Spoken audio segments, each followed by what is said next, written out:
Hello everyone, this is Pooja Kandpal. Welcome to you in my YouTube channel Infinity. So today we are going to do exercise 1.3 question number 6.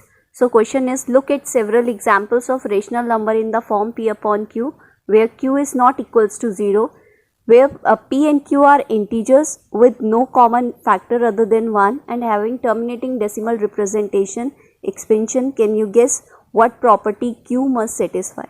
सो आपको question में क्या दिया है कि आपको कुछ examples देने हैं रेशनल नंबर के जो किस फॉर्म में होने चाहिए, पी अपॉन क्यू की फॉर्म में, यानी फ्रैक्शन फॉर्म में होने चाहिए, जहाँ पर आपका क्यू नॉट इक्वल्स टू 0 होगा, यानी आपका डिनोमिनेटर 0 नहीं होना चाहिए।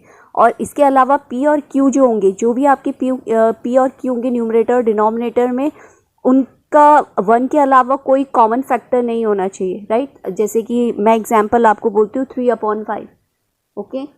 तो आप देखेंगे 3 और 5 में कुछ भी कॉमन फैक्टर नहीं है सिर्फ 1 के अलावा, ठीक है। 3 भी अपने ही टेबल में जाता है, 5 भी अपने ही टेबल में जाता है, तो इनका कोई कॉमन फैक्टर नहीं है।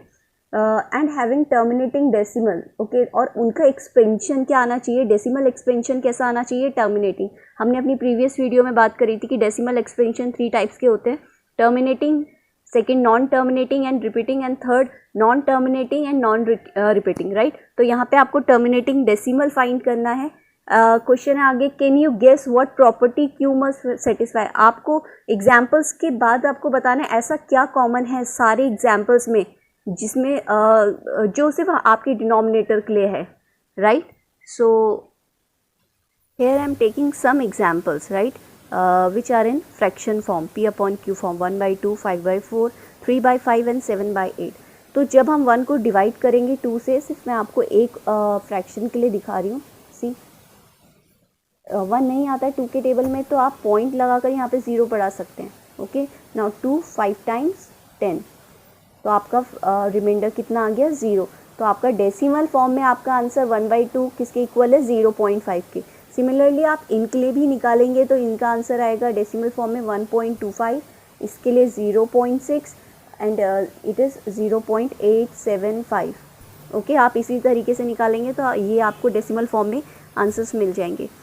अब आप देखिए, आपने यहाँ पर नोटिस किया होगा कि जो डिनोमिनेटर है, ओके, डिनोमिनेटर है इन फ्रैक्शंस के, ओके, 1/2 के लिए डिनोमिनेटर 2 है, 5/4 के लिए डिनोमिनेटर 4 है, 3/5 में 5 है, 7/8 में आपका 8 डिनोमिनेटर है। सो अगर जब हम इनके फैक्टर्स निकालेंगे, लाइक 2 का फैक्टर्स सिर्फ 2/1, 4 का फैक्टर 2 टाइम्स 4, 5 का फैक्टर 5 1 टाइम्स एंड 8 का फैक्टर 2 टाइम्स 3, ओके। जब हम इन्हें ओपन करेंगे तो हमें यही नंबर मिलेंगे। अब मैंने एक एक्चुअली प्रॉपर्टी बताई थी एक्सरसाइज स्टार्ट होने से पहले कि आप डायरेक्ट भी टर्मिनेटिंग डेसिमल फाइंड कर सकते हैं, ओके। अगर आपके पास डिनोमिनेटर किस फॉर्म में हो, 2 power m multiply 5 power n, अगर इस फॉर्म में है आपके डिनोमिनेटर, तो आपका कोई भी डेसिमल होगा वो टर्मिनेट आप डायरेक्ट फाइंड कर सकते हैं, ओके। सो आप फर्स्ट वाला देखेंगे, अगर मैं इसे इस तरीके से लिख दूँ, 2 पावर 1 पहले से ही है, मैं इसे 5 पावर 0 लिख देती हूँ क्योंकि 5 पावर 0 इज़ 1, ओके। तो वही चीज़ वापस आएगी। सो अब आप देख सकते हैं मैं ये किस फॉर्म में, 2 power m multiply 5 power n, okay. m और n आपके कोई भी इंटीजर्स हो सकते हैं, okay.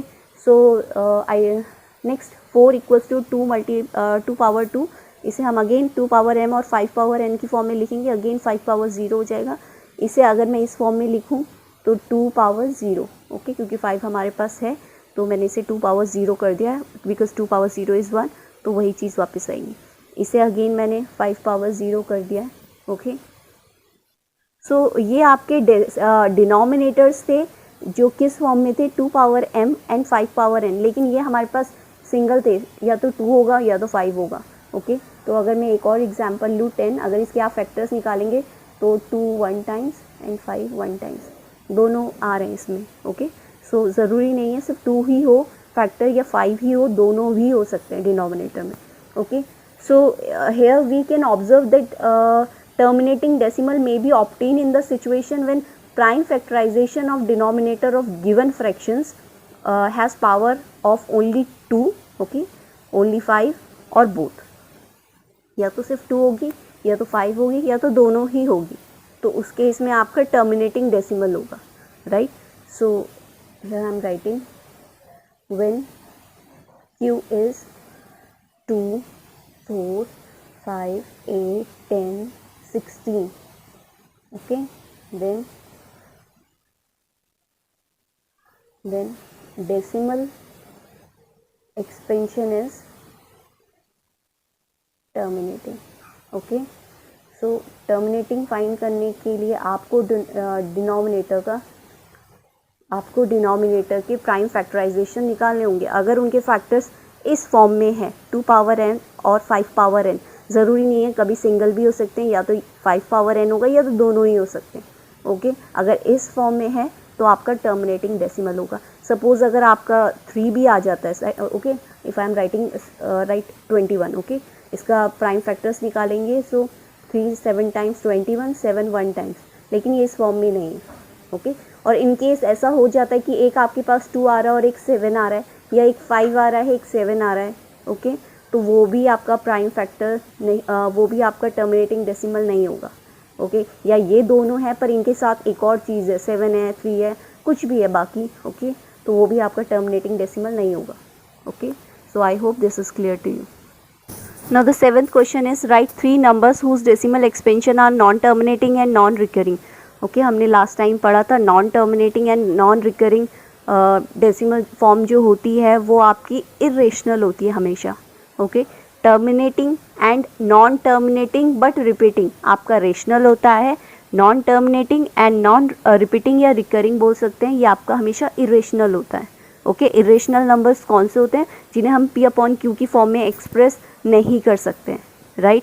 For example if I take √3, okay, यहाँ पे एग्जाम्पल देने, question is right 3 numbers whose decimal expansion are non terminating and non recurring. तो मुझे पता है कि non terminating and non recurring हमेशा इरेशनल होता है, तो मैं इरेशनल नंबर्स लूँगी। Okay, so √3 its value is equals to 1.732050 80756 it is continuous. Okay, ये कभी भी एंड नहीं होगा, so that's why it is irrational.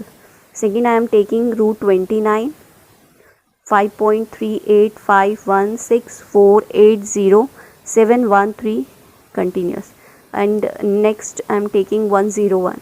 Okay, so it is equals to 0.10.04987562112. It is continuous. So here we have three numbers, okay, or examples whose decimal expansion are non-terminating and non-recurring. So in short हम कह सकते हैं all irrational numbers are non-terminating